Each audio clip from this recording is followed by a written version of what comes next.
Forget Desmond. Forget Dogmeat. Forget D-Dog. Forget bloody Riley from Call of Duty Ghosts, okay? Far Cry 5 has the best video game dog. It just has the best video game dog. I'm sorry. There's a dog called Boomer. He's one of your new companions in Far Cry 5 and he's awesome. You can even pet him if you want to. So I recently got hands-on with Far Cry 5. It was like a 45-minute demo at E3 with Ubisoft. And I got to play it on PlayStation 4. Unfortunately, I wasn't allowed to record it, but they gave me some B-roll, which is what you're seeing now. And this is the start of the demo that I played. And before you get into the game, you get to choose a companion to have, an AI companion. You can play the game in co-op though, but you can also pick like an AI companion if you want to. And you can choose between a sniper lady, a guy called Nick in a plane, or this guy, Boomer, one ear up, one ear down. He's a scrappy dog and he's amazing. You can order him to attack people like that if you want to go stealthy. You can tell him to go somewhere, you can tell him to follow you. You can tell him if you want to just go into a village and walk around and mark all the enemies for you. Because the beauty of it is, he's just a dog. So the guys there don't see him as an enemy until they see him attack someone. So you can go all stealthy with him. Really, really cool dog. And when you're out in the wild as well, of course it's a Far Cry game, there's loads of animals and bears and wolves. The dog will actually come hunting with you and help you track down animals and locate their position. And you can get into situations where Boomer will see a wolf and have like a howl off with them, or he can actually intimidate a bear. If you just come across a bear in the game and Boomer decides, you know what, I can have that bear, the dog will actually go up to the bear and square off against it, and if the bear is intimidated, it's going to run away. How cool is that? But yeah, it's very fun to order the dog around, have him follow you. When I was playing, I was throwing dynamite around this town and I blew up like a big fuel tanker, and Boomer flew into the air about 100 meters into the air, and I knocked him out. Luckily, he landed right next to me and he can be revived, so it's not like a story character who can die as far as I know. So you're not going to get sad when the dog dies, because from what Ubisoft told me, the dog can't really die and can always be revived. So you and Boomer will live forever. It's all good. So this is very much a Far Cry game at heart. It's very open world, and I like the new setting, Montana, and the kind of religious cult thing that they've got going on here. I think it's gonna introduce some very funny and unique characters. If you look at what this team did with Vaz in Far Cry 3 and also Pagan Min in Far Cry 4 and some of the other wacky characters that they started to introduce, it became very funny but also very kind of serious, and it started diving into some quite adult topics, which I enjoyed. As with Assassin's Creed Origins though, they've got rid of the towers and they've got rid of the minimap. So it's kind of like you against the world. You've got to spot everything, you've got to do the recon, and it just makes it way more engaging.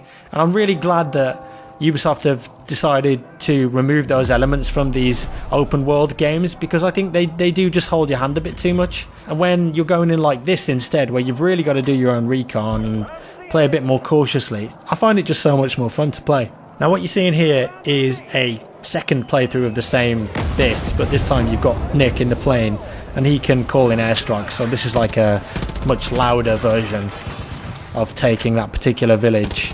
You can also fly the planes as well. Like later on in the mission, you're not going to see it here because it's not in the B-roll, but you actually fly one of those planes yourself and it has machine guns and rockets on it, and you end up having to bomb like a couple of bases, but also fight another plane in the air, like air-to-air combat, which I don't think has really ever been in Far Cry before. They had the little gyrocopters, but actual planes where you're fighting other planes in the sky, like dogfighting. It was really cool to give that a go, and I'm looking forward to maybe later in the game if they can start introducing some more military planes like F-35s, A-10 Thunderbolts maybe, just amp up the stakes and bring that excitement back. I also had a blowtorch as well, because I asked the developer if you could set fire to stuff like you can in pretty much every Far Cry game since Far Cry 2 when they introduced that nice dynamic fire system, and he was like, yeah, you can, you've got a blowtorch. So I was like, oh cool. Just went around setting the forest on fire. There was a field full of cows, so naturally I just walked up to all of the cows and set them on fire. They weren't very happy about it though, and they did all attack me. I managed to escape though, and then I ended up running to a fishing lake. Yes, the game actually has fishing in it now, which is kind of odd for a game like Far Cry. You expect high octane action and craziness and stunts and mad characters, but it was actually quite nice to just go and find a river or a lake or whatever it was, sit down next to it, you pick up the fishing rod, sling it into the water and see what you get. And the fishing system is based off the vibrations of the controller, so you can wiggle the bait with the L2 button, I think it was, and then you can pull the line in with R2, but you also control the direction, and if you get a bite, it rumbles more when it's resisting, and you've got to try and pull in the opposite direction so the fishing rod doesn't snap. And then eventually, if you reel it in enough, you get yourself a fish.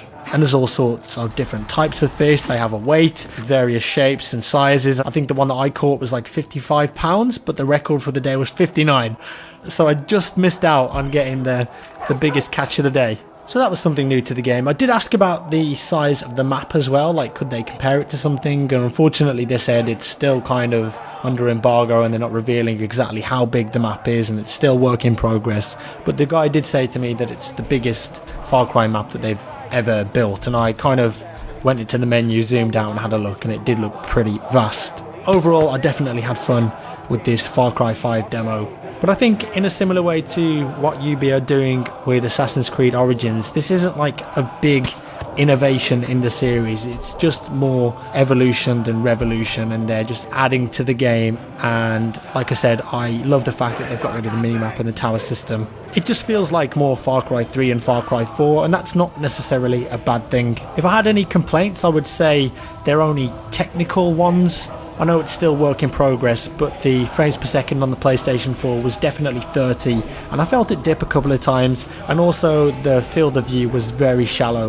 I think that's a problem that a lot of the Far Cry games suffer with on console, and I did ask the developer, are you guys going to add some options for FOV control like a lot of other games are doing now on console, like Battlefront, Battlefield 1. I think there's a couple of other shooters that have done it recently as well, and it's really nice for the console players to have that customization, because not everyone can enjoy playing first-person shooters when the field of view is low sometimes. I think I've about covered everything there in the demo that I played. It's a bit disappointing that I didn't get to capture what I was doing, because there were some really funny moments there and the game seemed quite polished to me, but hopefully I'll get some actual capture footage for you guys soon at an event in the future. Maybe Gamescom, I think, would be the next opportunity for that. Also, I'd love to play this game in co-op, because Far Cry always has some ridiculous funny moments. So that's all for today, guys. Let me know your thoughts and comments down below, please. If you enjoyed the video, give me a thumbs up. If you didn't, a thumbs down. Subscribe for more, and I'll see you in the next one.